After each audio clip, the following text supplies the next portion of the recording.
Bienvenidos a la térmica, a todos los presentes, y gracias a la térmica por incluir estos encuentros del Desayuno de los Campeones que leen los escritores dentro del ciclo de ciencia y pensamiento, crítica y ficción del siglo XXI. ¿Un pitido? Se está acoplando.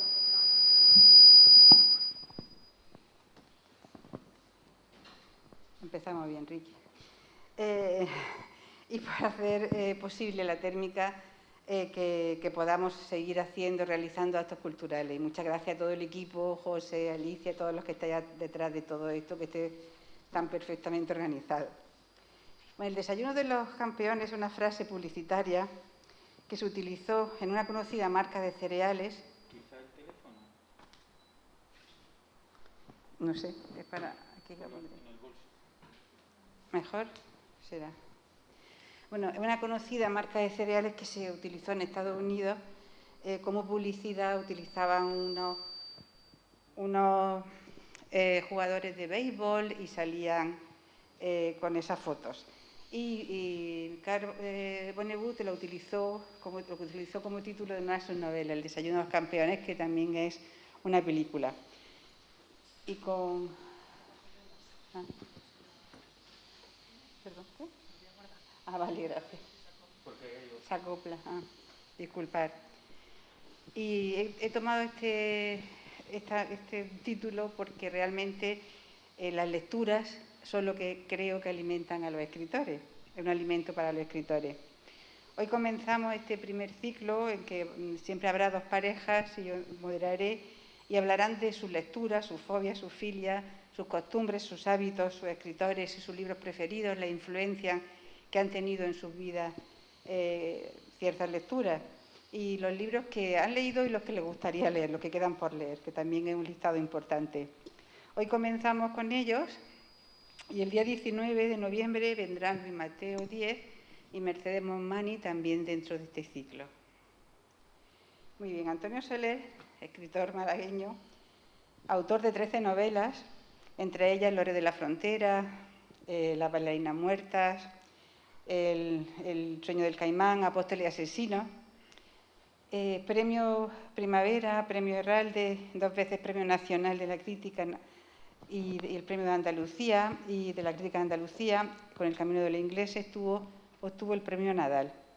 Y esta novela también fue llevada al cine con el guión del propio Soler. Su última obra, Sur, ha obtenido numerosos galardones a la mejor novela del año, entre ellos el Premio Nacional de la Crítica, el Premio Francisco Umbral, el Dulce Chacón, y ha publicado asimismo un libro de relatos extranjeros en la noche. Sus libros se han traducido a una docena de idiomas y pertenece a la convulsa irlandesa Orden de los Caballeros del Finnegan. Tenemos también, y muchas gracias por venir de Bilbao, Ricky Dávila, es fotógrafo y escritor. Como fotógrafo ha recibido varios galardones nacionales e internacionales. Es director del Centro de Fotografía Contemporánea de Bilbao. Y entre sus libros de fotografía ibérica, Nubes en el cielo que no cambian y Todas las cosas del mundo, que son unos libros espectaculares.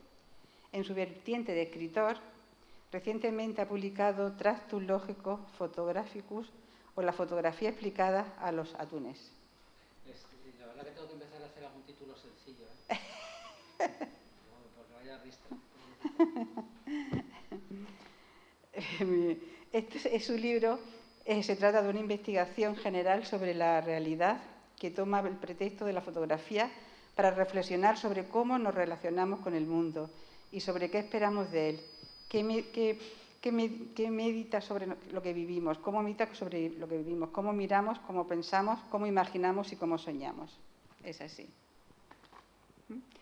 Bueno, pues para empezar, lanzo una frase de Italo Calvino para saber si estáis de acuerdo con ella. Él decía que las lecturas y la experiencia de la vida no son dos universos, sino uno. ¿Qué piensa Ricky de esta frase? Yo, no, antes de... se oye, ¿no? Que tienes el mismo número de novelas que Roland Garros Nadal. 13. Pero yo además tengo un libro de cuentos. Me cago en la leche. 13, una joder, qué apabullante. Sí, empieza tú. O yo, no sé. Tú. La experiencia y la vida, Sí, ¿no? sí, es la Yo, misma cosa. a mí hay muchas de las conclusiones que yo tengo están forjadas en la acción fotográfica más que en la literaria, ¿no? Pero sí que tienen en común esta cuestión del acto creativo. Y yo al paso del tiempo he aprendido a apreciar mucho la vida. Y sí tengo una sensación muy clara, sobre todo en realismo literario, cuando las cosas son metabiográficas y cuando son biográficas del todo. Ahora creo que hay mucha literatura que se nutre demasiado de seriales de televisión en vez de la vida, cuando además está hablando de la vida, ¿no? Y eso se nota mucho. Por eso los americanos tipo Richard Price, los policíacos estos, cuando lees Sur, sabes que todo eso, el fermento de todo eso es la calle. Luego la estructura y el bagaje que tiene Antonio es literario, pero notas tú que todo eso palpita experiencia vital. De hecho, algunos amigos de aquí ya hemos sido depredados por Antonio para sus personajes, que tú me lo has dicho antes, ¿verdad? O sea, que aquí está la prueba palpable de alguien a quien ha vampirizado Antonio para hacer un personaje. Y eso no es virtual, eso es bonito, ¿no? Porque es una cosa que está tejida con la experiencia vital. Bien. No, yo lo que dice Calvino, yo es algo que me planteaba cuando era muy joven y me parecía que eran como dos facetas independientes.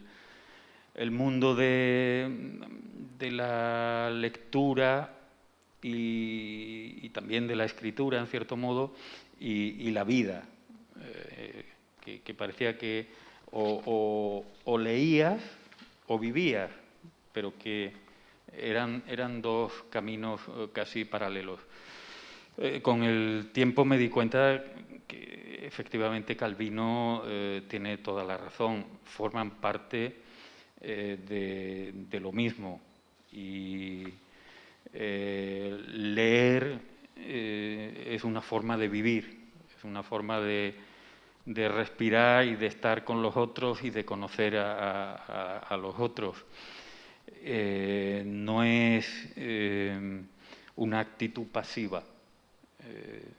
Eso lo tengo muy claro. Es una vía de conocimiento desde el momento en el que las lecturas elegidas tienen un cierto nivel y no son una mera distracción, que sería una dispersión parecida a hacer crucigramas o ver a Nadal jugando al tenis, ¿no?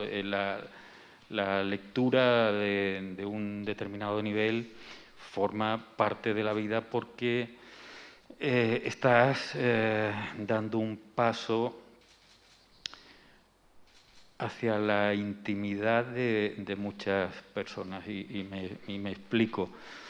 Cuando yo era niño, uno de mis sueños era ser invisible para poder meterme en las casas de los demás, era algo que pensaba, y conocerlos de verdad, porque yo pensaba que lo que veía era pues como un escaparate y que en sus casas, en la intimidad, la gente se manifestaría realmente como era, probablemente porque yo no me manifestaba como realmente era, sino que mostraba una apariencia y escondía mucho más. Eso, cuando te vas viviendo, esa intimidad la llegas a tener, ese conocimiento profundo de los demás lo llegas a tener con un número limitado de personas, meterte en los resquicios de alguien. Pero leyendo literatura de altura, tienes acceso, si el escritor tiene capacidad de penetración, y los buenos escritores la tienen, tienes acceso a 1000 mundos, a 1000 personas, a la intimidad de 1000 personas. Por tanto, es una vía de exploración y de conocimiento que el no lector no tiene. Cuando el escritor es mediocre, esa lectura no te aporta mucho porque no tiene capacidad de penetración en la condición humana y con esas lecturas más o menos mediocres que no tienen esa capacidad, pues es como si estuvieras viendo una mera apariencia. Es algo que a veces cuando uno tiene la mala suerte de dar con un libro que no tiene mucho vuelo, pues es algo que ya previamente, antes de pasar la página, ya sabes lo que va a pasar en la siguiente, porque todo es previsible. Pero los buenos escritores te llevan a eso, a explorar mundos que sin la lectura serían inaccesibles. Por tanto, leer y vivir, para mí sí son la misma cosa. En este sentido, podríamos decir que la historia de tu vida es una historia también de lecturas. ¿Cómo? Que la historia de tu vida es también una historia de lecturas. Sí, pero, o sea, en esta cosa tan interesante que dice Antonio, ¿vale? Lo de leer tal cual. Estaba yo pensando mientras te escuchaba, o sea, por ejemplo, yo que estoy en un momento en el que no sé por qué me gusta defender la experiencia, cuando veo lectores que hablan con la fibra, desde la fibra de la vida, escritores, me refiero, por ejemplo, ¿habéis leído alguno Moby Dick? Herman Melville y luego todos estos, los victorianos, Conrad.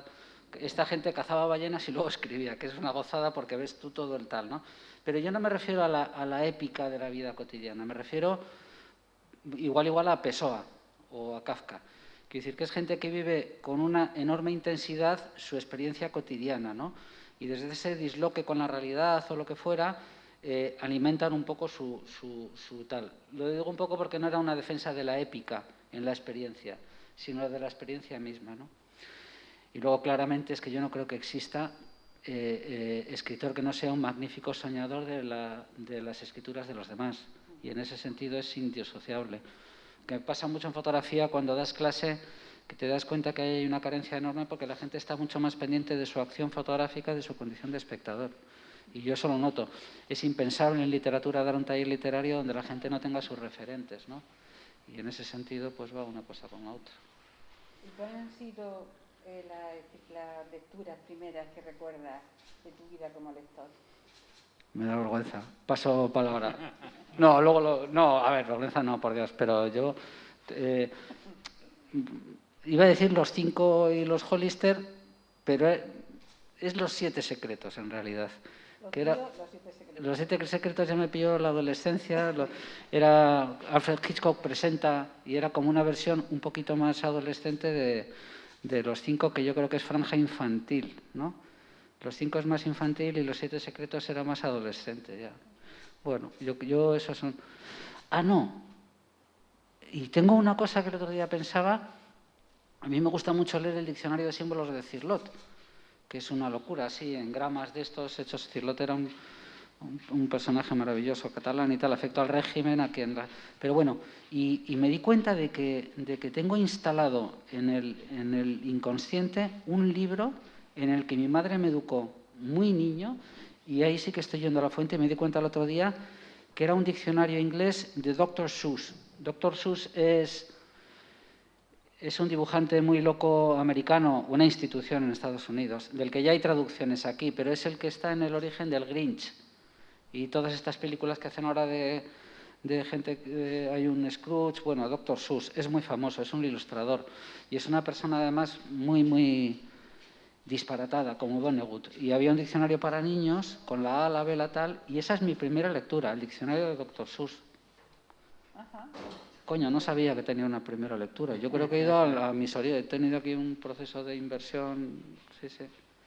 ¿Y para ti tus primeras lecturas? Sí, en algo coincido con Ricky, es en los Hollister, que además fue una cosa un poco forzada porque yo quería que me regalaran, creo que era por mi cumpleaños, algunos álbumes de Tintín, y mi madre, cuando fue a comprarlos, pues pensó que era un tebeo, pero por el hecho de tener la pasta dura, que valía mucho más. Y entonces me compró varios libros de los Hollister. Y es lo primero que leí. Y luego de ahí inmediatamente Salgari. Y sí recuerdo que uno de los primeros libros que leí fue Corazón, de Mundo de Amicis. ¿Cuál? Corazón. Por lo visto era el libro preferido de Gaulle. De Corazón, que es un libro italiano de unos niños, en la historia de varios niños que van al mismo colegio. Cada mes se contaba un cuento, y ese cuento también venía formaba parte del libro, y uno de esos cuentos, de los Apeninos a los Andes, luego fue muy famoso porque la serie esta de dibujo animado de Marco y todo esto, y eso viene de ahí. Y era una cosa un poco así como de prefacista, pero yo luego lo volví a leer con 20 años o por ahí, era curioso. Esas son las primeras lecturas. ¿Y hay algún libro que os haya acompañado durante toda vuestra vida o por algún periodo de vuestra vida? ¿Si hay algún libro? Sí. A ver, yo voy pensando, tú responde, que yo voy pensando. No, lo que sí ha habido son libros que, por el impacto que en su momento tuvieron, han permanecido como luces que han ido quedando atrás y que han alumbrado parte del camino. Y así, siguiendo un orden más o menos cronológico, porque lo curioso es que yo, desde esos primeros libros de los Hollister, tengo anotado libro a libro todo lo que he leído desde el año 1968. Desde esa edad. Desde esa edad. Sí, desde los 11 años lo tengo todo anotado. Esto me lo dijo el otro día Antonio, es un perturbado. Sí. Y a mí qué envidia, ¿eh? No, justamente una cena que tuve en casa de Pedro Aparicio, que fue alcalde de Málaga y bastante ilustrado, me llevó a su despacho y tenía unas carpetas, porque era un melómano absoluto, de audiciones, y las ponía fecha y las puntuaba, el estado de ánimo y tal. Y le dije, pues yo tengo libros. Y me dijo, somos dos perturbados. Entonces, volviendo a tu pregunta, esos libros que están ahí y que han sido muy importantes, pues yo diría El Quijote de los años 70, y luego lo volví a leer. La lectura de En busca del tiempo perdido, también con 20 y pocos años, fue muy, muy importante. No me ha acompañado en cuanto a que no lo he vuelto a leer. He leído bastante sobre Proust, sobre la construcción del libro, pero las 4.000 páginas no las he vuelto a leer.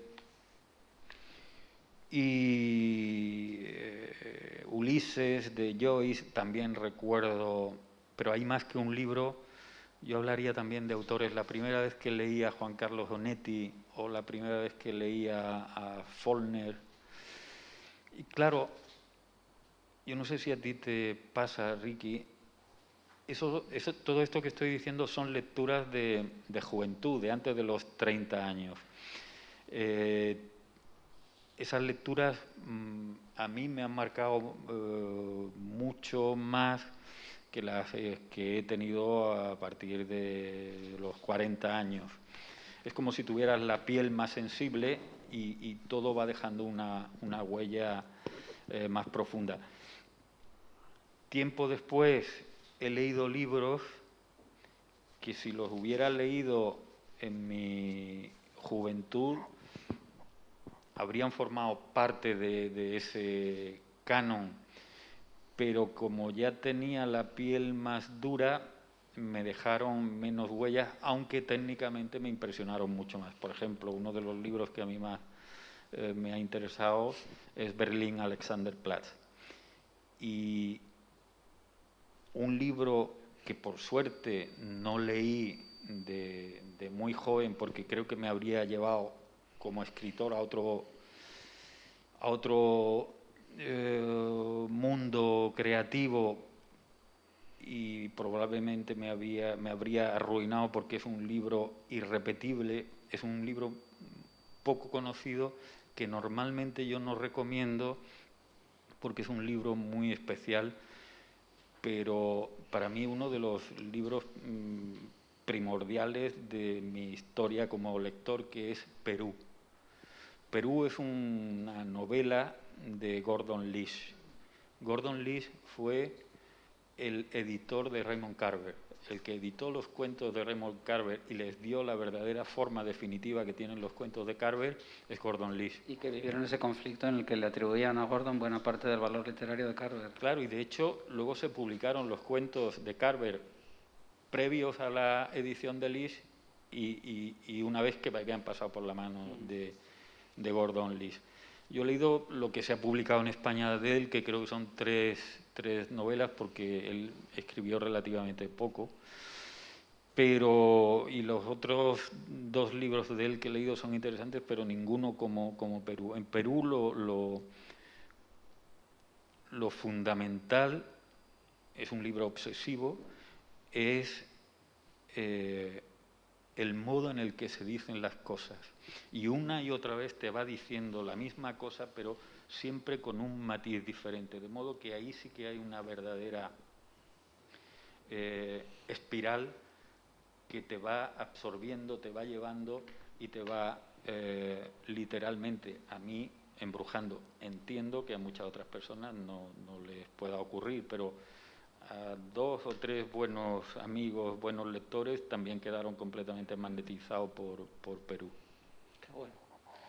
¿Y no tiene el registro de Carver? No. Porque es Martí Sincel, es como Bernhard. Sí. Que te suelta algo y no es como Bernhard.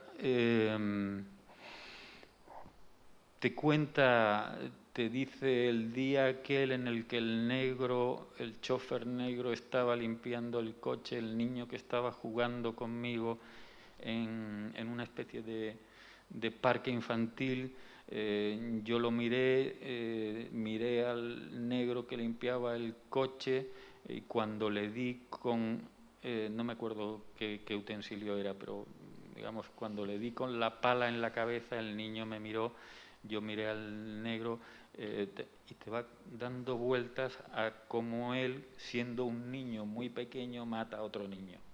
A tope. ¿Y a ti, Ricky, qué libro? ¿Hay algún libro que te haya acompañado durante toda tu vida, a lo largo de tu vida o en un periodo de tu vida? ¿Algún libro? Mira, como libro, es que la pregunta tiene así como una doble respuesta. Una es el libro objeto que le puede haber acompañado a uno, que en eso estaba pensando yo, el cabrón de mi hermano, que el otro día le vi con la edición del Señor de los Años de Minotauro, que yo forraba los libros con Iron Fist transparente, que se quedaba pegado, que hay que ser gilipollas. Quiero decir, que lo hacía en teoría para proteger a los libros, pero ahora pasó el tiempo, lo que veo es que el Iron Fix ese ha cogido polvo y es un churro. En fin, ¿cuál era la pregunta? ¿Qué lo libro? De los libros. ¿Sí hay algún libro que te haya acompañado a lo largo de tu vida? Hay mucho, y lo de las lecturas recurrentes, pero yo le estaba oyendo a Antonio y es una cosa muy curiosa. A ver, yo estoy aquí en una condición de escritor y estoy encantado, porque al final sí que me tengo portal, pero es verdad que se ha naturalizado todo esto de 5 años para acá, con la publicación de este libro, pero la cuestión literaria para mí es muy importante. Esto un poco para los que no sepáis, que igual... Y es curioso porque, claro, yo he tenido una época de imprinting muy rara, porque verdaderamente el imprinting, esto es, el hacer lecturas que a la vez inciden directamente en tu escritura, como yo no tenía naturalizado el proceso de la escritura hasta hace poco, me ha ocurrido ahora, de modo que yo tengo al final una especie de adolescencia literaria en cuanto a lecturas que dejan huella en mi escritura, que es de madurez. Es una cosa muy curiosa. O sea, yo la relación que he tenido con mis lecturas no han sido las de nutrir mi ejercicio de escritura, sino que ha sido ahora, ¿no? Eso al final hace que tenga un ciclo yo muy, muy raro, muy anacrónico en todo esto. Y en ese sentido yo lo que tengo claro, son etapas, sí, es muy fácil responder para mí a lo que son las lecturas recurrentes, porque tengo como nódulos en el tiempo que se vienen repitiendo y ya en la edad de 56 sí es cierto, y no es por pose ni por afectación, empiezo a estar muy cómodo en las relecturas, cada vez más. Y me quito un poco el ansia del que hablábamos, de las cosas que no estoy leyendo, que te quedas como... Y ya cada vez lo sigo haciendo, porque me da una rabia ver que la gente disfruta de libros que no conozco, entonces me da otra vez el ansia. Pero, y las relecturas al final recurrentes en las que uno está, mira, varias cosas. Todo el núcleo germánico. Yo leí afortunadamente a Alexander Platz con 40 años pasados y la lectura me la entendía a la primera. Si llego a abordar esa lectura con 20 no me hubiera enterado de la fiesta. Entonces yo fui... Pero toda la lectura germánica, que empezó un poco con el detonante de Berger y Hanke, todo eso fue creciendo en el tiempo con los años, a partir de los 40 y tal. Y por supuesto que tengo en W.G. Sebald para mí una figura totémica, que es un escritor divagante, que mezcla fotitos en blanco y negro, y que sí que es una figura además literariamente seminal, porque sí que tiene ese carácter además de haber influido mucho en toda una generación, y yo me reconozco en esa generación. Y luego hay cantidad de cosas, de nódulos de recurrencia. Yo puedo evocar, si tengo que decir 5 cosas a las que me debo como lector, que se vienen repitiendo en el tiempo y que no están agotadas ni mucho menos, son Baroja y sus memorias, sin ninguna duda. Con Faulkner me pasó una cosa increíble, que fue que durante una década era una lectura que se me hacía impenetrable, y de repente hubo un verano que leía Absalón, y no sé si se me habían ajustado los sesos o que mantuve el reto, porque son lecturas exigentes que a veces, si mantienes un poco el pulso al escritor, hay premio. Y en Faulkner hay un premio increíble. Cuando mantienes el pulso al escritor, te das cuenta de todo lo que hay detrás, ¿no? Bueno, y así muchas cosas, no me quiero enrollar. Pero No, sí que... pero lo interesante es que leyendo tu libro hay una afloración de lecturas que están presentes, Schopenhauer, Lucrecio o Nietzsche, todo eso se convierte en materia de tu libro también. Pero no por pedantería intelectual, No. es por verdad, o sea, porque yo de Nietzsche y de Schopenhauer, Sebald fundamental. Claro. Porque sí que tengo eso. Luego tengo, como cualquiera, ¿no? O sea, yo creo que, y sobre todo figuras de la talla literaria de Antonio, es obvio. Yo todavía tendré, ojalá, felizmente, que explicarme en este tipo de foros y tal, y daré cuenta de mi pequeña estirpe, pero yo sí tengo una sensación clara de filogenia compartida con algunos. Y yo sí sé que no existiría como escritor si no hubiera leído a W.G. Sebald. Pero que mi trabajo no es nada tributario de Faulkner. Que como lector lo disfruto increíblemente, pero claro, mi acción creativa distingue claramente las influencias directas que han modelado mi escritura de las que simplemente son lecturas felices, ¿no? Eso es muy interesante. Sí, porque yo he mejorado mucho como lector. O sea, yo hace 20 años buscaba linealidad y verosimilitud. Y ahora incluyo eso, el realismo me gusta más que nunca, pero tengo mucha más amplitud de miras. O sea, yo toda la constelación borgiana, y en eso Italo Calvino es un ejemplo perfecto. Afortunadamente Italo Calvino es una lectura que es de madurez, sí. Yo lo comparo mucho con los pimientos rojos, porque a mí me gustaban los verdes, los rojos no me gustaron hasta que tuve 24 años, y ya cuando me gustaron fue la fiebre del converso, fue una locura, o sea, me gustaron, y Italo Calvino yo lo descubrí una lectura de madurez, y para mí toda la lectura de Italo Calvino me abrió un mundo absoluto, ¿no? No, pero eso es muy interesante lo que has dicho. Las lecturas que disfrutas mucho, pero que no tienen nada que ver contigo, y tiene mucho que ver con el título del ciclo, El desayuno de los campeones. De esas no te alimentas, las disfrutas, pero no te nutres como creador. Y en eso uno de los libros que a mí me ha acompañado, ese sí me ha acompañado siempre porque lo he leído, no sé, 5 veces o algo así, tampoco es mucho mérito porque es muy breve, es El extranjero de Albert Camus. Yo lo leí desde adolescente, con 20 años para contrastar si había tenido una alucinación o no, luego con 30, con 40, en fin. Pero probablemente yo no tenga, por desgracia para mí, nada que ver con el mundo literario de Albert Camus en estilo, en lo que es construcción de estilística de un mundo. Probablemente en parte de ese mundo sí. Pero por desgracia no, ¿no? Hombre, quiero decir, no tiene ascendiente, pero no es una cuestión de jerarquías. Yo creo que forma parte igual de otra órbita de inquietudes. Sí, sí. ¿No? Y eso yo creo que es así. Es como si hablando de música, pues tú haces jazz, pero no significa que no nos guste Wagner. ¿No? Y en esto, en las lecturas, yo creo que eso es importante defenderlo también para que la gente no confunda los registros propios como con embajadas raras de que hay que hacer tal, Sí. hay que, ¿no? Sobre eso Kafka decía, leo para preguntar. Y Norman Mailer decía, cuando leo voy en busca de algo especial que pueda incorporar a mi caja de herramientas. También leo por otras razones, para estimularme. Y Bloom decía, en definitiva leemos, Harold Bloom, leemos para fortalecer nuestra personalidad y averiguar cuáles son los auténticos intereses. Es un proceso de maduración y aprendizaje en el que sentimos placer. Estamos diciendo ¿para qué leéis? ¿No? Un poco, ¿para qué leéis vosotros? Yo ahí casi me remitiría a Flaubert. Flaubert decía algo así, a ver si me acuerdo.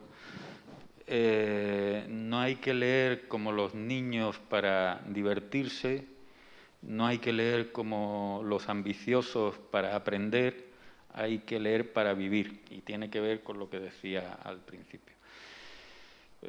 Para mí la lectura fundamentalmente es placer, es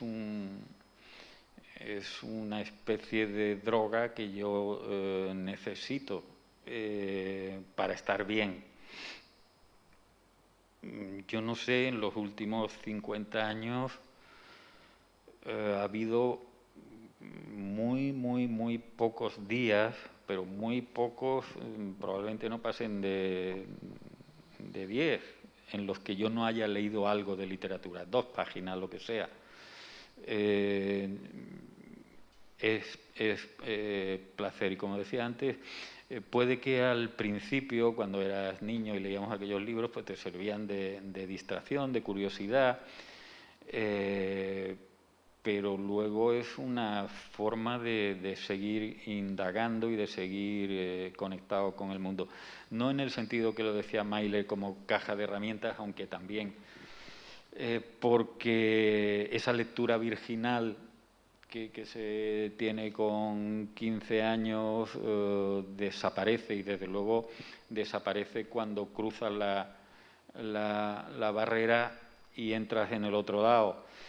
Cuando tú te ves escribiendo y con una cierta continuidad, además, tu lectura de los demás ya es diferente, ya no es inocente. Estás viendo los palos que sostienen el decorado. ¿Cuándo se pierde la inocencia como lector? Pues cuando escribes, cuando escribes. Thomas Mann decía que un escritor es una persona para la cual la escritura es más difícil. Y precisamente porque estás contemplándola desde muchos más puntos de vista que alguien que tiene que escribir una carta. Estás sometido a una especie de fuego cruzado y desde luego a una tensión y a una exigencia. Y también como lector. Y como lector, por un lado pierdes esa virginidad, esa inocencia, pero por otro lado adquieres el disfrute, el placer de valorar determinadas cuestiones. Muy bien, gracias. ¿Tú para qué lees? Joder, se me acumulan las respuestas. Es que es curioso lo de la virginidad literaria, porque me vuelve a pasar lo mismo, que es una especie de A ver, ¿cuál era la pregunta? ¿Para qué lees? Mira, dos cosas. Bueno, yo asumo que estamos todos compartiendo aquí la afición de la lectura, ¿no? Que es algo... Y sí que, uno, porque la vida no es suficiente. O sea, leo para soñar mejor el día a día. Y dos, me he dado cuenta últimamente que es para elegir una voz que no sea la propia como compañía. Quiero decir, tiene que ver algo con... O sea, yo siempre pienso, que creo que es de cajón, que la soledad impuesta es una cabronada en la vida. Pero la soledad elegida, hostia, tiene eso aquel. Y yo tengo la capacidad o la fortuna, por la pareja que me acompaña, de poder elegir mis soledades, y la tengo diseñada completamente en torno a voces que me acompañan. Cuando vengo a Málaga, tal cual, ahora que comíamos un libro, o sea, necesito... Y los viajes que he estado toda mi vida haciendo, yo puedo recordar, el otro día pensaba, cuando he estado en un psiquiátrico haciendo fotos en Leros, cuando he estado en la Marea de Gran Sol, yo sé qué libro estaba leyendo en cada viaje. Y creo que eso es porque me acompañaba de una voz que no era la mía. Entonces, cuando lees, nunca estás solo. Me siento acompañado de otra voz. No sé qué cosa es, si es de psiquiatra esto que es, pero es así. Digo, no, me ayuda a salir de mí, tener otro y todo eso, ¿no? Y luego, ¿cómo era? Porque has dicho algo que me apetecía comentar. ¿Qué has dicho? Lo de la virginidad. Ah, lo de la virginidad. Pues es que, mira, o sea, yo estoy en el ejercicio de la docencia en fotografía y aprendo muchísimo de la gente que viene, ¿no? Y una de las cosas, un predicamento recurrente es cuando yo veo que desconocen los resortes del ejercicio fotográfico. A veces digo, bueno, es un problema por un lado, pero por otro tienes 50 años, una personalidad ya en vida, y de algún modo tienes la suerte de la inocencia. Lo de no haberte deformado con la formación, ¿no? Que también es un activo. Y yo a la cuestión literaria, desde el punto de vista de conocimiento de los resortes, he llegado virgen a los 50. O sea, yo no hago lecturas en las que deconstruyo nada porque no sé analizar. Y eso y te lo juro que soy inocente. Perdí la inocencia hace unos meses ya. Por primera vez volví a leer Doctor Pasavento para ver si lo pillaba. O sea, porque es un libro que a mí también me ha influido mucho, ¿no? Y es la primera vez y dije, me cago en la leche, ya he perdido la inocencia. Claro. Porque estaba buscando ahí las trampas, ¿no? de la construcción, ¿no? Y quiero, en lo que pueda, preservarla. No quiero deconstruir para adivinar resortes, ¿no? Pero supongo que uno ya está abocado a... Es inevitable. Sí, y es así, ¿no? Es que os fijáis en cosas diferentes, ¿no? Sí. ¿En qué os fijáis normalmente cuando escribís? ¿En el ritmo? Yo no me fijo, te lo juro. O sea, que me fijo, pero que no me... que tengo, de momento, tengo una aproximación de Badulaque. Voy ahí como un San Bernardo. No, yo me fijo en lo mismo que Ricky. Lo que pasa que a lo mejor yo lo subrayo, y digo lo subrayo metafóricamente, porque no subrayo los libros, sino que lo llevo a un plano de conciencia más evidente que el tuyo, porque tenemos autores que nos interesan, y eso no es a los dos, y no es casualidad, sino porque estamos fijándonos en cosas que resultan especialmente interesantes. ¿En qué me fijo? Una de las cuestiones que para mí es evidente es el uso del lenguaje, el tratamiento formal que se le da a aquello que se va a contar. Estamos hablando de novela, evidentemente.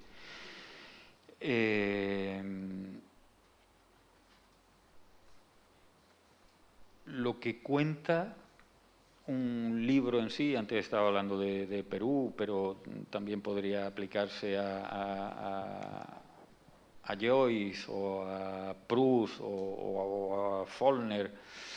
Bueno, sí, me interesa, pero no es, desde luego, la cuestión principal para mí en absoluto. Algo que yo valoro en un libro es que me lleve a una situación, a un mundo, a una atmósfera que yo había intuido, pero que estaba detrás de un velo, y que ese libro me descorre el velo y me lleva a ese mundo previamente intuido por mí, pero no visto cara a cara. Y eso ocurre con estos autores. Por ejemplo, un autor que no sé si has leído y interesándote Kafka te interesará, es Hermann Ungar. Es un checo de la misma generación que Kafka, también escritor en alemán, con ese mundo extraño, inquietante, al estilo de Kafka, pero además con un toque de sensualidad extraño y tal. Bueno, son atmósferas, son mundos relativamente inquietantes, pero siguiendo la primera parte de lo que trataba de argumentar, si a mí me interesa Proust y En busca del tiempo perdido, no es porque me interese mucho el mundo de las marquesas parisinas, aunque es muy interesante ver el desplome de la nobleza y cómo la burguesía se va adueñando de un mundo que está desapareciendo. Pero a mí lo que de verdad me interesa es el pulso que tiene esa voz, la belleza, los matices a la hora de construir los personajes, la gran perspectiva que le da a los personajes y que me hacen ver que estoy dentro de un mundo absolutamente real. Por contra, porque a veces las cosas también se explican por lo que no son, cuando algunos escritores nos preguntan por bestseller o por cosas así, parece que hay una cuestión de elitismo, que la hay, porque tiene que haberla, porque el arte no es democrático.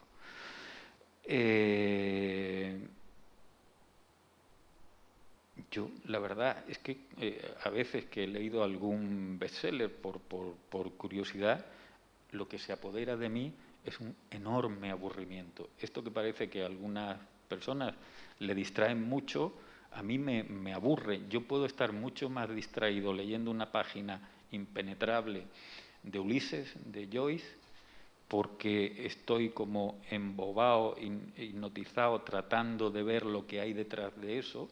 Es una distracción, al final, de un nivel o de otro, pero es una distracción. Mucho más distraído que leyendo una historia que ya me la sé desde que empieza la página 7 hasta el final. Hay algunos temas que interesen más que otros. Recuerdo que Arthur Miller decía que él, las confesiones, cuando veía en un libro el título, Confesiones de San Agustín, Confesiones de un loco, lo compraba y lo leía, que le apasionaba. Hay otras personas que le gusta mucho leer sobre las familias disfuncionales. Otras, ¿qué tema preferís? Sí, es que eso me da pie a responder del todo a la pregunta anterior, porque yo sí que me he dado cuenta que estoy buscando permanentemente voces en los libros. Y yo en particular, que no tengo como ese orden de inquietudes de la estructura, la creación, del andamiaje, de un tal, de un cual, permanentemente estoy buscando voces. Y por eso me he dado cuenta también que las lecturas recurrentes en las que estoy cayendo es para retomar algo que curiosamente se me olvida siempre después de las lecturas, que es el tono. O sea, yo incluso puedo evocar detalles. Siempre me acuerdo, que supongo que os pasa mucho a vosotros, Antonio, de las impresiones que he tenido de esa lectura, pero no de la lectura misma.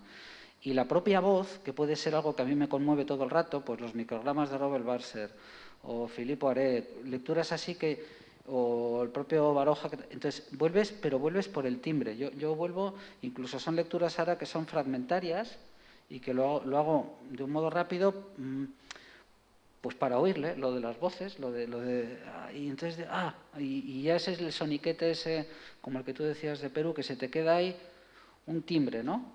Y ese timbre a mí me gusta cuando puedo convocar a esta compañía de voces de la que cada vez me siento más, pues eso, como rodeado, ¿no? Y bueno, lo de Proust y todo esto.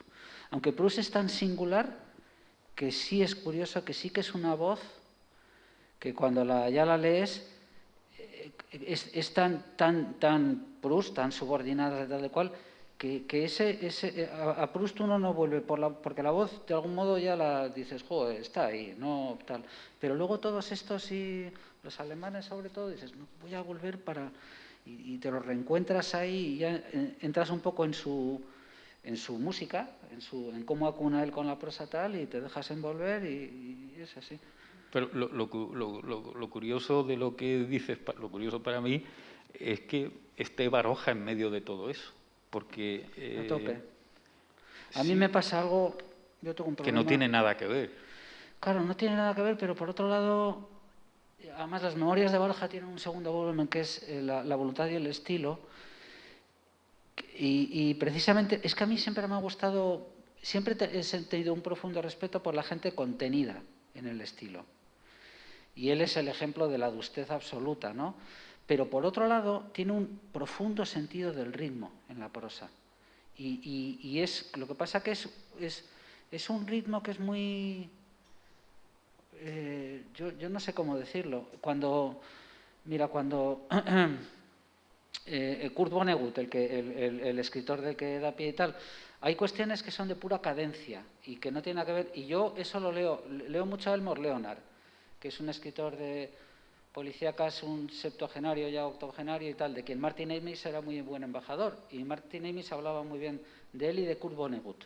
Y de ellos dos decía que tenía una fluidez en tal, y que tiene que ver con el sentido musical de la prosa, pero no abarrocado, sino de contención. Y a mí Baroja, cuando hice la lectura, era un fluir tan natural que a mí me enganchó, me produjo adicción. Pero no forma parte de eso que yo digo, de la estirpe de la que se nutre mi escritura. No, seguro que no. Pero como lector forma parte de una filosofía de la creación fundamental. Y además, siempre por oposición, yo estoy a favor de Schopenhauer, no de Hegel, estoy a favor de Baroja y no de Valle Inclán, pero son porque me creo yo ahí esas dicotomías en las que soy feliz. Tengo héroes y villanos. Que eso viene de mis lecturas originales, que fueron los Hollister, y si se me olvidó decirlo. Yo tenía toda la Marvel en blanco y negro debajo de la cama, que se la regalé a Orson, que es ahora un director de cine que me arrepiento un montón. Todo tacos así, de cuando Spider-Man no tenía abdominales. Eso era la Marvel de verdad, en blanco y negro, hay todo viñetas. ¿Y por qué decía esto? No me acuerdo. Pero... No, lo de Baroja, a mí hay libros de Baroja que me han gustado mucho, que me gustan mucho, pero que evidentemente no forma parte de esa música. Este es de otra orquesta. Sí, pero yo casi de organillo. Sí, pero a mí no, yo tengo una... A mí me produce un impacto y lo releo y aguanta. Y precisamente de Baroja yo no... Sí aguanta. Por ejemplo, yo cuando muy joven era pro Valle Inclán, nadie vale lo que vale Valle. Pero con el tiempo me suena demasiado impostura. O igual, y se me ha ido con el tiempo cayendo. Y curiosamente, de esa generación, he valorado muchísimo a Azorín. Ah, sí, ¿eh? Sí, pero mucho, sí, mucho. Sí, porque además Azorín... Pues y a Baroja también. Y Azorín además, mucho. Que yo creo que tiene una pertenencia más... Y tiene que ver Azorín con eso que estás diciendo. Sí, con esta gente que está en el límite entre la novela y el ensayo. Sí. Tiene libros muy interesantes. El hombre inactual. Sí. Y a mí yo tengo una sensación que tampoco... A ver, en esto yo lo que no elevo es esto a la categoría de opinión, no sé cómo decirlo, lo digo con mucha modestia. Simplemente hablo de mis afinidades, pero yo no creo que mis afinidades tengan más valor que la de cualquiera de vosotros. O sea, yo en eso sí que lo explico desde la emoción y no desde el análisis de tal. Pero sí creo que es una pena, pero es así. Yo creo que los drapeados, el barroco, las frases cargadas, es cierto que tienen más problemas para superar el paso de los años que esta literatura que no está cargada de trampantojos, de tal, de cual, y que en esa contención de estilo... que no es Proust. que no es Proust. No, es verdad. No, estaba pensando mucho más en Valle Inclán, Sí. evidentemente, ¿no? Pero bueno, Dios me libre, que decir, yo sigo leyendo las memorias del Marqués de Bradomín y las sonatas y me quedo deslumbrado y me quedo callado. Pero es que Baroja es moderno. Y Julio Caro Baroja me gusta mucho leerlo. Me encanta. Y tiene la misma musicalidad. Lo que no tiene es el genio literario del tío. No. Pero cuando te metes en sus ensayos, tiene esa cosa de la familia. Monacal, yo no sé qué coño es, pero a la vez divertido, no sé qué es. Yo soy fan de Baroja, es que es una debilidad. No. ¿Qué hacéis cuando no os gusta un libro? Lleváis 40 páginas de un libro y no gusta. Yo antes no me pasaba nada y ahora me pongo de una mala hostia y eso es malo, porque he perdido. Ahora me da rabia y eso no debía ser, pero digo, me he vuelto irritable y prejuicioso y ¿Pero tal. sigues leyéndolo? No. Lo dejas. Lo Bueno, apartas. a ver. Lo apartas, pero que salga de tu casa. No, antes lo leía, ¿eh? Antes no me tumbaba un libro ni de coña. Pero ahora no, ahora sí que es cierto que ha cambiado eso. Ajá. Y digo, buah, me ha pasado ahora. Pero yo no quiero. Esto de utilizar estas tribunas para exhibir desapegos no me parece nada elegante, porque imagínate que te metes con un escritor y uno de vosotros es el sobrino. Pues vaya desastre. No, sin decir nombre. Pero antes teníamos la obligación de que te cogíamos un libro y había que acabarlo, ¿no? Sí, pero yo creo que, mi opinión, que una liberación el día que dices, no, decido solamente leer los libros que realmente quiera leer. Sí. En tu caso, Antonio, ¿qué haces cuando un libro no te gusta nada? Nada. Me irrito como Ricky y sigo leyéndolo. ¿Ah, sí? Sí, yo soy gilipollas en eso, no he aprendido a dejarlo. Creo que hay un mecanismo mental de disciplina y de no hacer tú con los demás lo que no quieres que hagan contigo. No, que va. Que si emprendo ese camino voy a dejar demasiados libros por la mitad o en la página 15 y sí. Yo tuve cierta actividad como atleta, pero previamente en el colegio, los cadetes y los juveniles y tal, fui corredor de fondo de campo otra vez. Y recuerdo estar las carreras estas de 5 o 6 kilómetros por el campo y lloviendo, el barro, y nada, disciplinado, aunque llegara el quinto. Y un día dije, me voy a parar. Y me paré, dejé de correr y estuve andando como 200 metros y tal. Y a la siguiente carrera me paré, y ya me paré siempre. Y durante un tiempo dejé de correr. Entonces, ese abandono de la disciplina, sí. Temo que me atrape y se convierta, pues eso, en una cuestión permanente si no es un libro que me encanta y que me gusta muchísimo. Y también hay una cuestión para poder juzgar verdaderamente lo que estoy leyendo. Ahí a lo mejor tiene que ver ya un componente profesional o lo eso que sea. Es.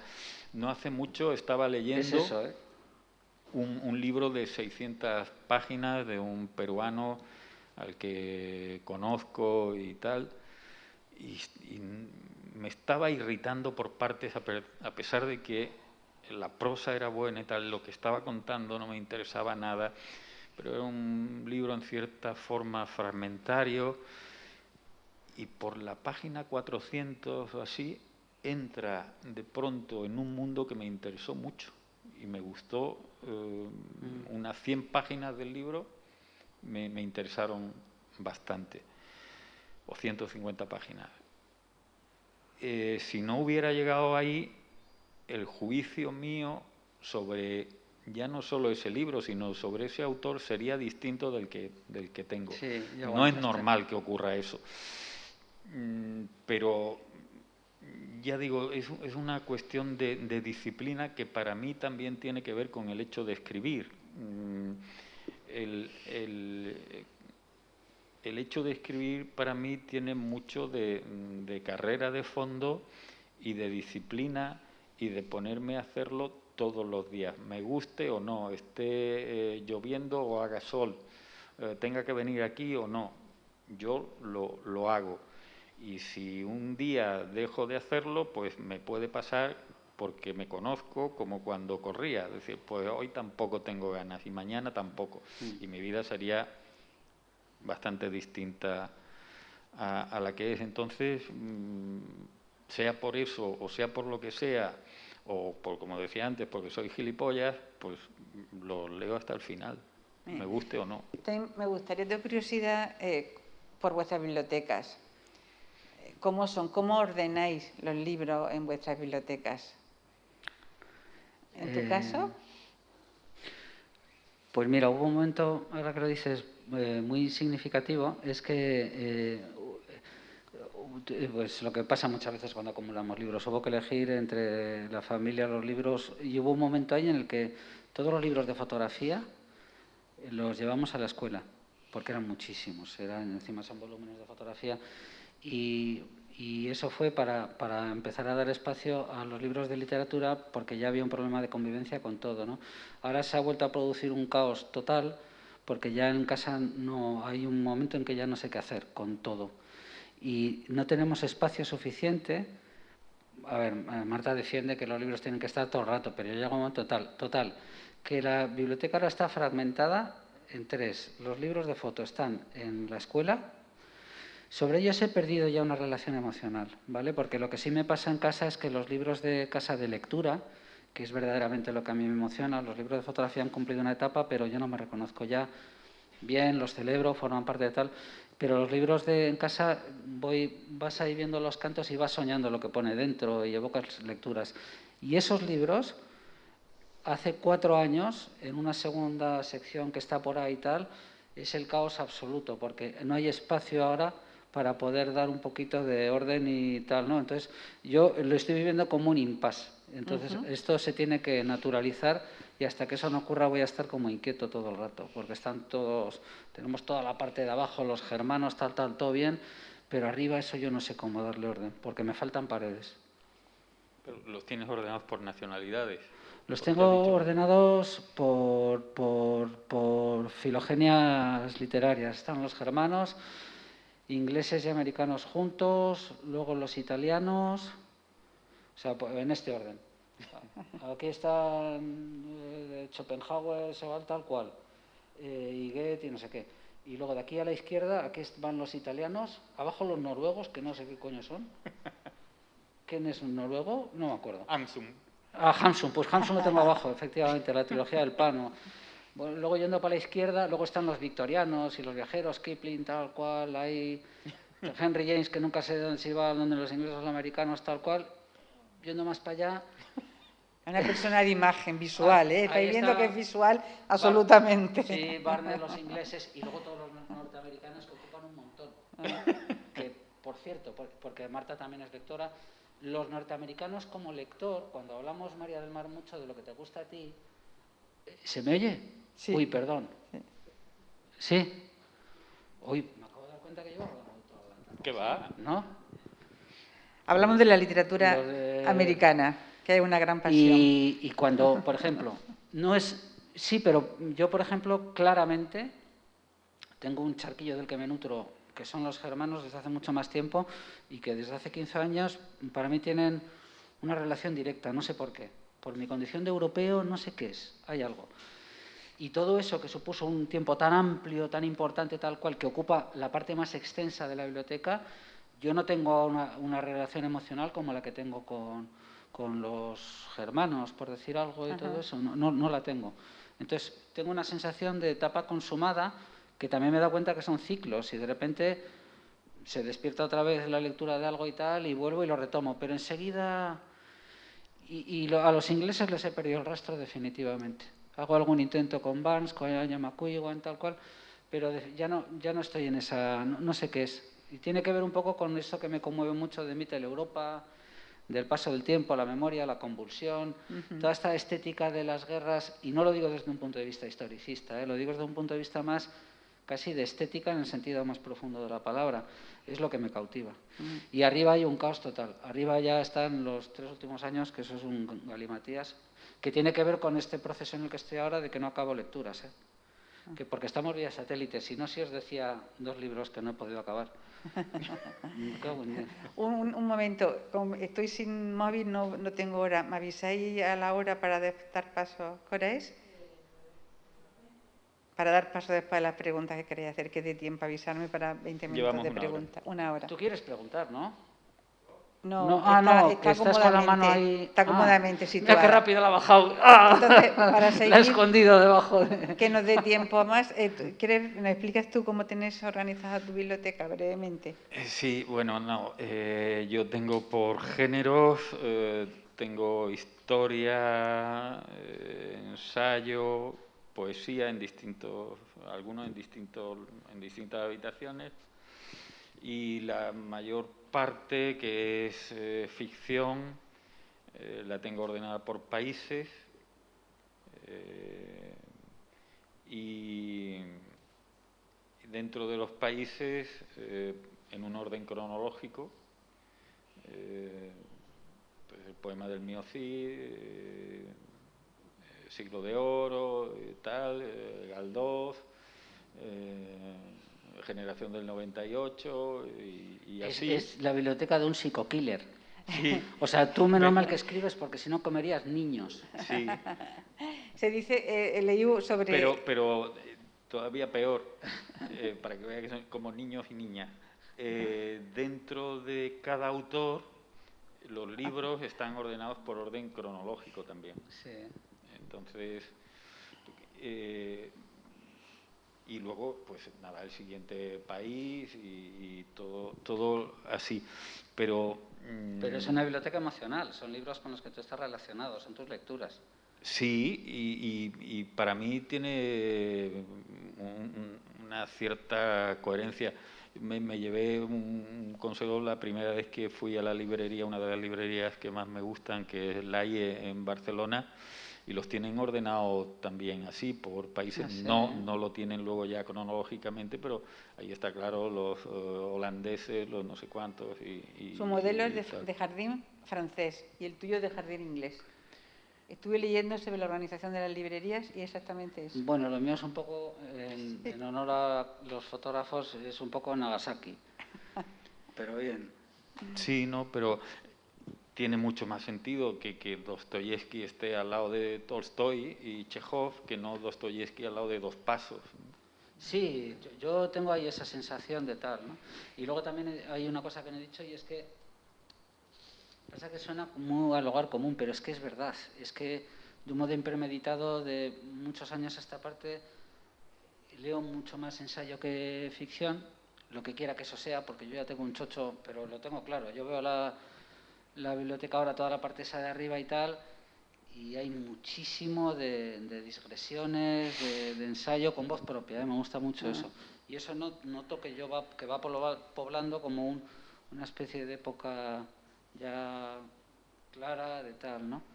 ¿Y cómo tratáis a los libros cuando los leéis? ¿Con amor carnal o con amor cortés? ¿Subrayáis, el carnal, dobláis? ¿cuál es el bueno? No sé. El amor, o sea, a mí me jode muchísimo que se doble... Perdón, me fastidia muchísimo que el lomo coja estrías, hendidos, todo eso. No los dejo. No, total. Eso que es amor carnal. Un amor cortés. Lo Ese es cuidáis cortés. mucho. Cortés. El amor carnal es cuando subraya, el compulsivo. apunta, toma apuntes, Sí. escribe encima. Sí. ¿Ah? Lo mío es Más. el del cortés. El cortés. Yo también. Tú también. Hernán Cortés. Hernán Cortés. Muy bien. Ahora tengo una manera nueva porque yo sí tengo... esto es muy curioso. Yo supongo que cuando estamos leyendo, que me decías tú lo del libro, lo de pellizcar la página por debajo porque ha dicho algo en lo que te has reconocido y ahí lo dejas por si quieres volver a leer. Y entonces, por ejemplo, claramente los libros que están pellizcados por debajo se deforman por abajo. y eso no es necesariamente que sí, Pero puede haber una lectura que a uno le encanta, pero que no tiene pellizcos de eso. Simplemente no sé qué es. Total, por ejemplo, las Memorias de Baroja lo tengo reventado. Y Schopenhauer igual, porque hay veces que lo entiendo. Y entonces digo, hostia, ¿qué he entendido? Y pongo por abajo y lo pellizco y lo tengo ahí. Y ahora he descubierto una manera más elegante de hacerlo, que es, porque siempre que subrayaba, veía el lápiz te sale así para abajo, es una mierda de línea, se queda la página que es una fealdad. Ahora pongo un aspa a la derecha del texto. Entonces, cuando reviso las lecturas no está pellizcado por debajo, tampoco está reventado con subrayones, y en cambio con el aspa digo, a ver qué pude yo ver aquí, y ahí me empiezo yo a... Yo los libros de ensayo, pero entonces semicortés lo que hacía, subrayar y todo eso. No, pero lo he hecho poco por eso, porque cada vez que lo intento me parece que no... No, yo los de ensayo sí, siempre he hecho eso. Le hago una crucecita en el margen y en la página de respeto al final pongo página 42, página 48, lo que sea, y entonces cuando un libro de esto vuelvo a él, me voy a la parte final y veo las cosas que me han interesado y las tengo localizadas.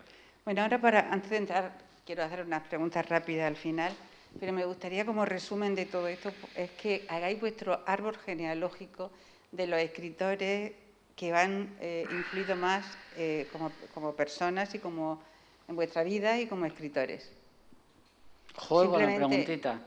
Claro, tú en estas arenas ya estás más acostumbrado y tienes una respuesta. Bueno, empieza Antonio, te dejo tiempo para que piense. Venga, Antonio. No, yo ya creo que antes bueno, ya como casi un resumen de marcar como lo he dicho.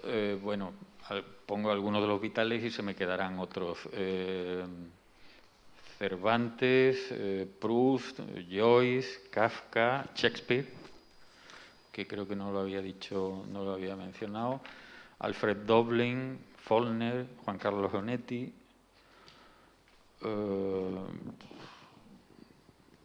y no sé cuántos cientos más se me quedarán por ahí.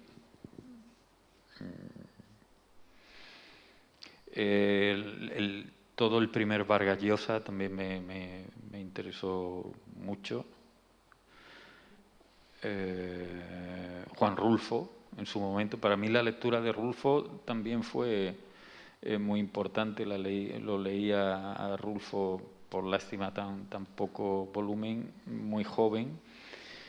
Y fue muy importante. Y de los españoles, Juan Marsé, también cuando era joven me abrió un mundo. Y un poeta al que vuelvo, porque leo poca poesía, es Fernando Pessoa.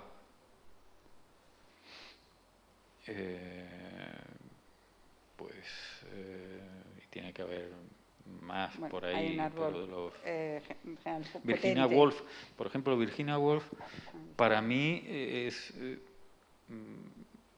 un gran descubrimiento, pero tardío, un poco como Gordon Liss.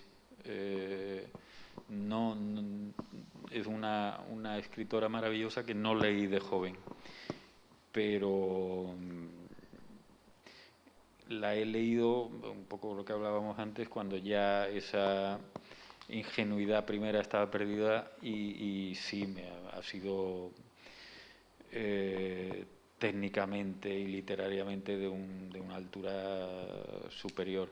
Y una de las lecturas que yo tuve de adolescente, que no tiene nada que ver, porque no, pero que me impactó mucho y en la que vi combinación de estructura, cómo se podía introducir la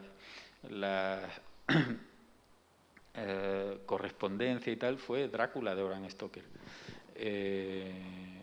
Y que luego volví a leer de más adulto y me volvió a parecer un escritor magnífico. Pero antes que hablabas de temas que nos gustaban y de los que no, yo he sido un mal lector, por ejemplo, de género. Apenas he leído novela policíaca, no he leído yo diría que nada de ciencia ficción, y literatura de género he leído poca. Muy bien, gracias. ¿Y tu árbol genealógico? Pero es eso, fíjate, es un árbol genealógico, porque son dos cosas. Una es la literatura sin la que yo sé que no existiría como escritor, y yo a eso llamo filogenia o genealogía, pero luego está esa otra estirpe de lecturas de literatos y tal que no tienen un ascendiente directo sobre mi condición de escritor, Me pero que interesa tienen... más esta, porque de la otra se había hablado más. De la anterior, se había hablado. La de la que te ha influido más en la vida, como ser humano, más que como escritor. Es que las dos cosas están a la vez. Vale. Pero te pongo un ejemplo muy claro. Sí. Por ejemplo, yo le estaba oyendo hablar a Antonio, que claramente es prácticamente una nómina de los que llevaron la novela a sus máximos extremos, los modernos, que faltaban Musil y Thomas Mann. Sí, Bueno, pero hay otro que no he dicho y que forma parte de ese núcleo para mí fundamental es Thomas Wolfe. Ya. Por ejemplo, una de las lecturas, si me dicen si tuviera que llevar un libro que es la Teperatata, y dices, bueno, juegas con esa respuesta y tal, yo diría, la lectura que más he celebrado como segunda y 3 veces es La montaña mágica. Yo con La montaña, entonces es que lo sé, y es para mí un alegato catedralicio en pro de la novela, llevado a su tal, pero yo sé que no tiene ascendiente directo. Entonces Thomas Mann no forma parte de la tal. Yo tengo una conciencia clara de que lo que yo estoy escribiendo no existiría sin las lecturas de Palomar de Calvino, los microgramas de Balser, las autoficciones de Vilamatas,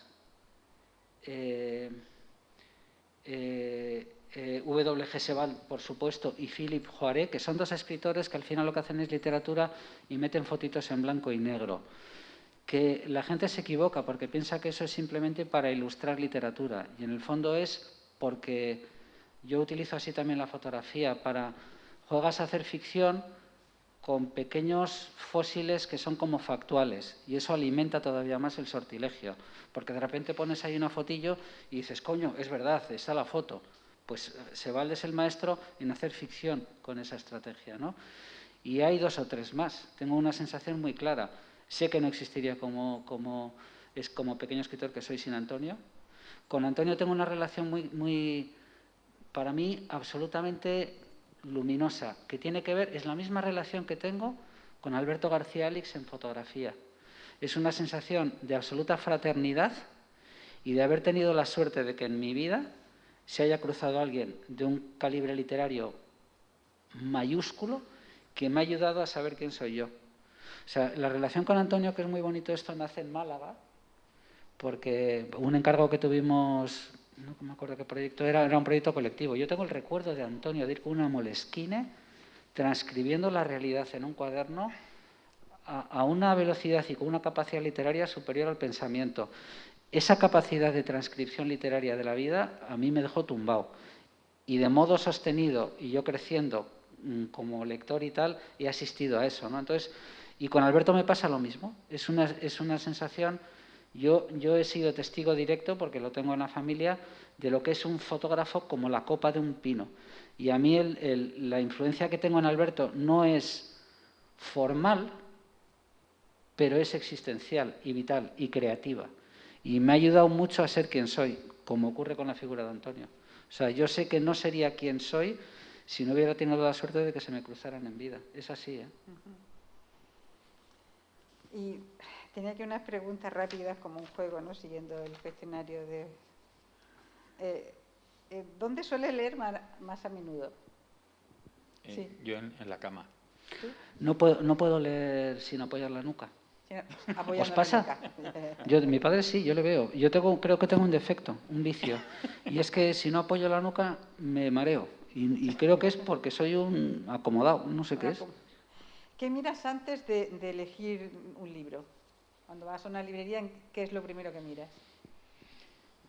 Lo que me decide a coger un libro previamente referencias de autor, pero en caso de que no tuviera ninguna, es abrirlo, ver la primera página, el arranque, y hay una cierta intuición, un cierto olfato, precisamente por lo que hablaba antes, de que no dejo los libros, intento no abordar libros sobre los que no tenga unos indicios más o menos buenos de que me puede interesar.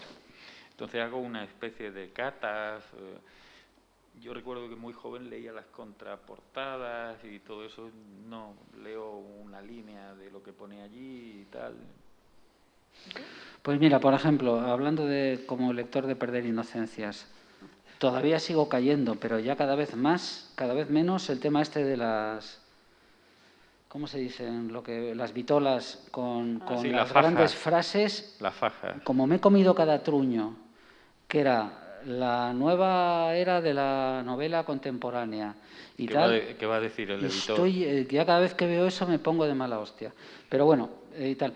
Y me cuesta mucho comprar libros feos, de aspecto. Visual, por eso, y aquí en España hacemos libros muy feos, ¿eh? Sí. Eso hay que decirlo. Quiero decir, el nivel de factura editorial, cuando vas a una librería anglosajona, al mercado americano, yo ahí es que entro en una librería y empiezo a salivar. Todo, la tinta, las sobrecubiertas, la tal...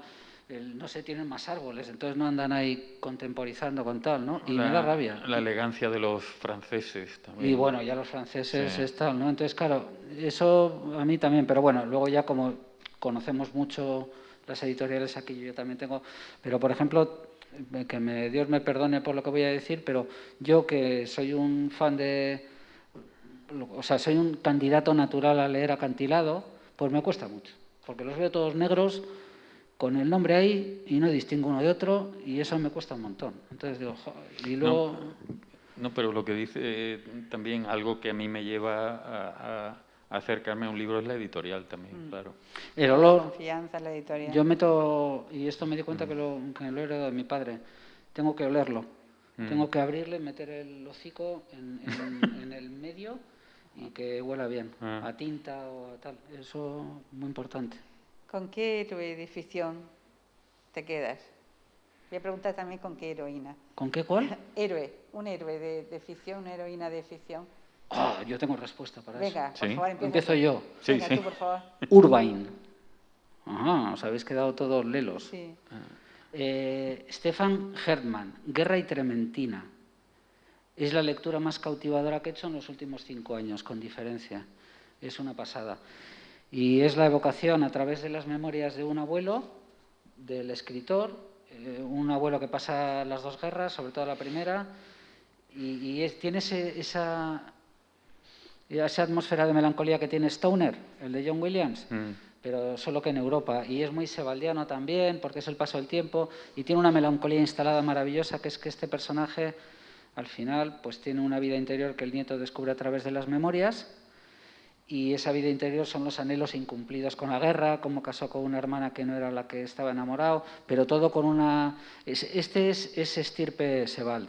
Y este es un escritor neerlandés, flamenco, que ha estado a punto de ganar el Booker Prize, es un conocido. Lo tradujo a anagrama hace 3 o 4 años. Guerra y Trementina, Stefan Hertmann.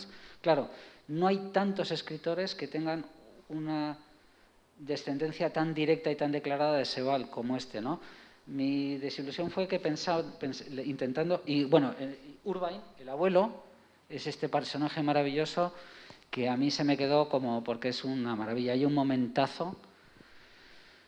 Yo todos estos héroes al final se me mezclan en uno, que son como personajes sexagenarios pre-pantalón vaquero, con un gorro y una gabardina, y da igual que sean Pessoa, que es real, que Zeno, la conciencia de Zeno de Svevo, maravilloso. El propio Valls resbalando por una cuesta, hasta Kafka, lo que pasa que no le dio tiempo a envejecer. Y se me mezclan todos y tengo ahí como una especie de arquetipo idealizado de personaje melancólico tocado con gabardina y gorro, y entonces Urbain es uno de estos personajes. Por cierto, este tipo de literatura lo acompañan siempre de fotitos también, entonces esas fotos nunca sabes si son ficción o realidad.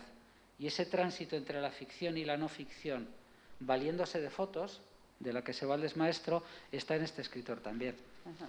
¿Y Sí, a Stefan Hermans. a Svevo lo consideras de los germánicos? Es que no, es No, italiano, por eso. pero Ya, pero Trieste, que Trieste, entonces por era la conexión con austríaco. Trieste. Entonces, toda esa conexión triestina, Por eso. sí, pero también desde mi ignorancia. Quiero decir, yo no me fío de mis propios análisis. Lo que sé es que esa mezcla es real, en mi caso, es genuina.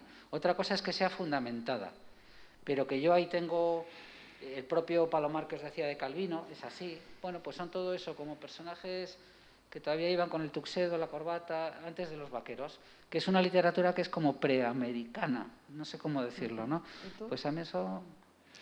Antonio, para ti, Yo, ¿tu héroe?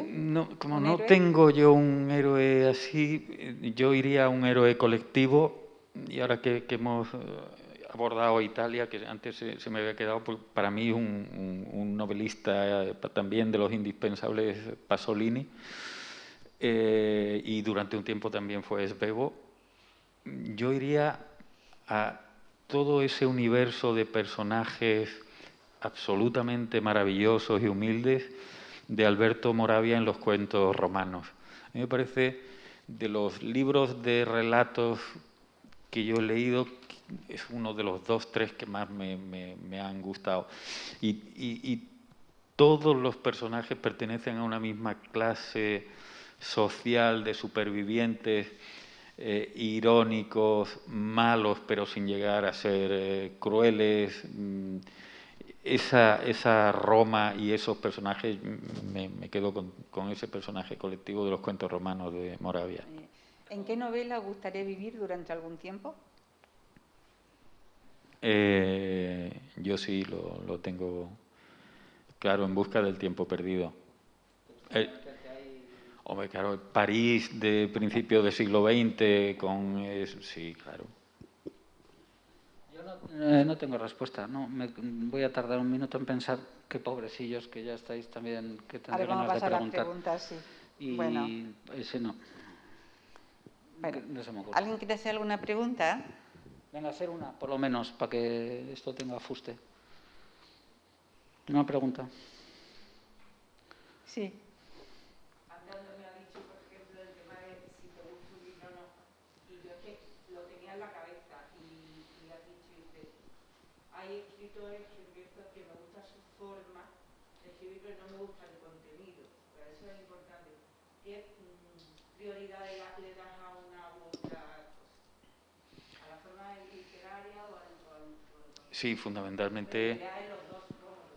Sí, fundamentalmente a la forma. Lo que pasa es que en el caso este del que hablaba, no me casaba, no me cuadraba que un tipo con esa capacidad de construcción se metiera en contarme historias que me parecían de una teleserie.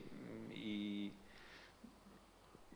normalmente alguien que tiene esa capacidad en la forma no se mete en esos berenjenales, sino que va a otra, ya por propia coherencia va a otro mundo. Sí, y entonces lo seguí leyendo por esta disciplina y a la vez era casi doblemente irritante, porque decía, alguien que tiene esta capacidad, ¿cómo se mete en esto, ¿no? ¿Cómo le interesa esta cosa? Y por eso, cuando en una fase del libro sale de la teleserie y se va a un mundo, porque es una novela de venganzas de las dictaduras argentinas por toda Latinoamérica, pero con los nazis por medio, en fin, una cosa muy rocambolesca. Cuando se sale de ahí y se va a un mundo más normalito, para mí el libro de pronto subió muchísimo. ¿Y te puedo hacer otra pregunta a él? Sí, claro. Cuando escribís, supongo vosotros empezaríais jovencito a escribir y te ibas, pues no hay caso después. Empiezas a escribir y me imagino que empiezas a relatar y te vas saliendo. ¿buscas una forma de escritura determinada o lo que te va saliendo es lo que vas dejando que fluya? ¿O fuerzas una forma de escribir o te gustaría escribir pareciéndote o de alguna determinada manera que tuvieses ahí como ideal de Baroja o de quien sea? No, pero yo tengo una respuesta clara con eso, porque al final me pasa mucho también en fotografía cuando imparto un poquito visión personal y cuestión de autoría y tal, es por contagio. Uno al final tiene que dejarse llevar por el contagio de las lecturas y los escritores que le conmueven. Y habrá algunos de esos que simplemente pues es como si en música estuvieras haciendo garage rock, pues es porque has escuchado, yo qué sé, Nirvana. Entonces al final es eso, luego a partir de ahí luego más modelando cosas, pero hay una cuestión que es puramente, que no es reflexiva, que tiene que ver verdaderamente con la capilaridad y con el contagio de las cosas que te emocionan, en las que tú te reconoces y que acabas incorporando mal que bien a tu propia escritura, ¿no? Entonces hay cosas simplemente que tienen que ver con algo que a mí me parece muy importante en el proceso creativo, que es la imitación. La mímesis creo que es el único camino posible para encontrarse a uno mismo. El asumir que formas parte de un árbol en el que hay muchos discursos que son absolutamente de hermanos mayores, de cuya estela valerte para encontrarte luego tú. Entonces, eso tiene que ver con eso, directamente. No se empieza de cero, tabula rasa, quién soy yo. No, has tenido lecturas, te contagian, luego tienes que matar al héroe, te tienes que desembarazar de esos ascendientes, ¿no? Pero esa estela es obligada. No, como si hay un propósito de creación en el lienzo, en la escritura o en tal, y el propósito es desde el principio acertar con una voz propia sí o sí desde el principio, eso no es natural. Toñi.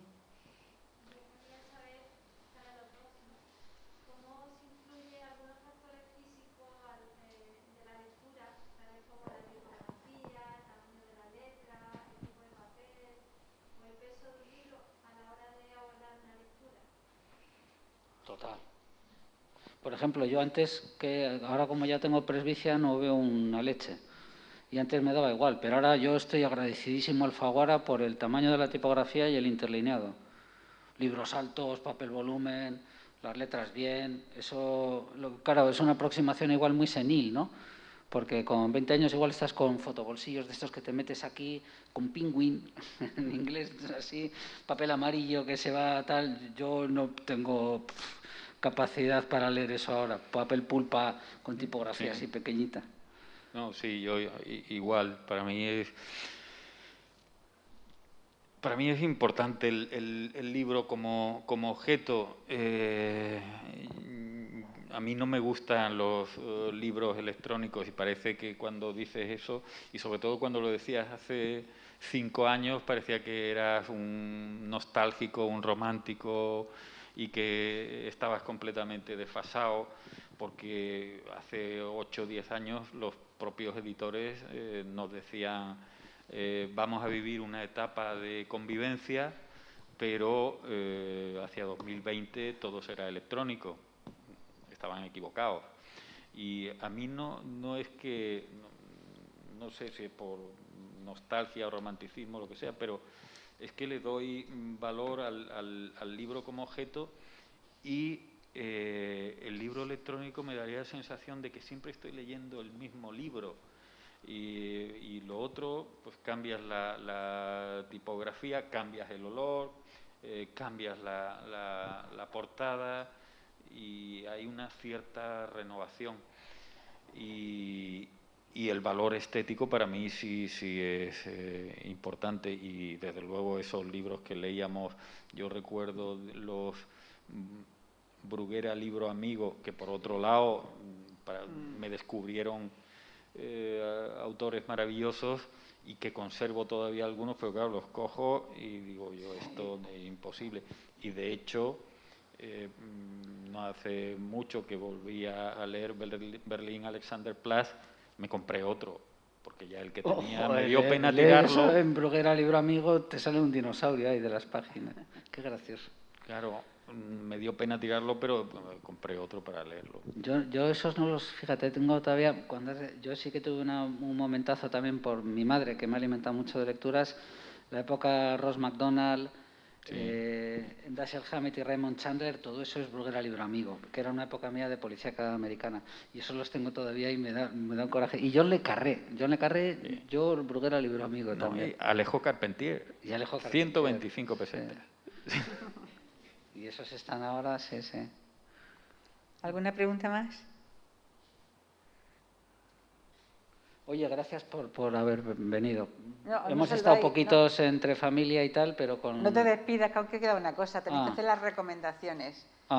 Recomendar pues 2 o 3 libros, Vale. bien de la última lectura, de últimos descubrimientos, porque ya había hablado de muchos libros, de muchos escritores, pero eso que no te, o sea, esos 2 o 3 libros que aconsejaríais para leer.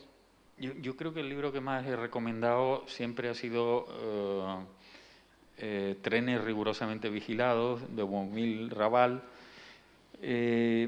porque cuando una persona, un individuo me pide un consejo, lo hago en función de esa persona y lo que yo calculo que le puede interesar. Y por descubrir algo, ¿no? Pero cuando es algo genérico, Trenes rigurosamente vigilados, creo que tiene muchos componentes que le puede gustar a muchos tipos de lectores. Es un libro lleno de ternura, de ironía, de humor, de crueldad, cierto erotismo, y es breve, y hay un mundo entero dentro, y además está situado en una época histórica muy interesante como es la ocupación de Chequia por los nazis. ¿Tú otro? Mientras piénsate. ¿Cómo? ¿Otro? ¿Uno que recomiendas? No, yo claramente. Yo te he visto que apuntabas tú Stefan Hermans, de Guerra y Trementina. Yo os lo recomiendo de verdad, que es una pasada. Os recomiendo otro, que me recomendó Antonio, a mí, y María del Mar, a mí. Stoner, de John Williams. Pues claro, hacéis así, claro, porque como somos de la cuadrilla, pues al final no vale. No, pues tengo que... Y yo sí que me he dado cuenta que he estado leyendo, o sea, cuando tal, desde el confinamiento para acá, y digo yo, lo tengo que dejar, porque tengo que dejar un poco la lectura, porque no, hay un punto ahí que no.